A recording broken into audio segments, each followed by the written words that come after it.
ఉరుకులు, పరుగులు, అలసట, ఆందోళన. వీటితో సహజీవనం సాగిస్తున్నాం. సమస్య ఆవగింజంతైనా దాన్ని భూతద్దంలోంచి పనసకాయంత పరిమాణంలో చూస్తున్నాం.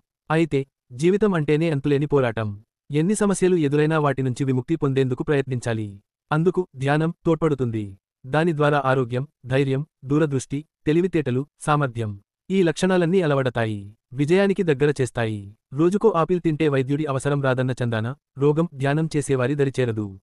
పైగా ఏకాగ్రత ప్రశాంతతను ఇస్తుంది. మౌనసాధన వల్ల ఆచితూచి మాట్లాడటం అలవడుతుంది.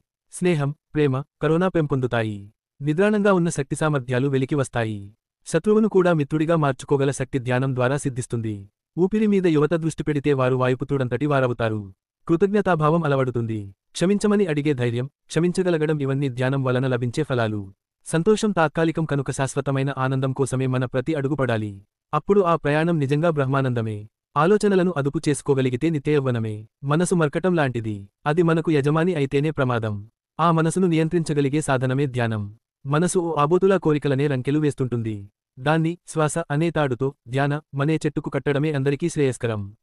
ఉత్తరగీతలో కోటి పూజ సమస్తోత్రం అనే శ్లోకం ఉంది. పూజ అనేది భగవంతుడి ఉనికిని తెలియజేస్తుంది. ఆ పరమాత్మ గుణాలను తెలిపేది స్తోత్రం.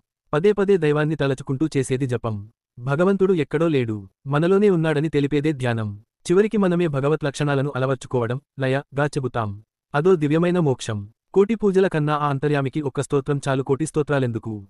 పెదాలపై వీడని జపం చాలు. కోటి జపాలెందుకు? ఒక్క ధ్యానంతో అన్ని రకాల లబ్ధి పొందవచ్చు. కోటి ధ్యానాల కన్నా కూడా ఆ పరమాత్ముడిలో విలీనం కావడమే అసలు సిసలైన అంతిమ లక్ష్యం.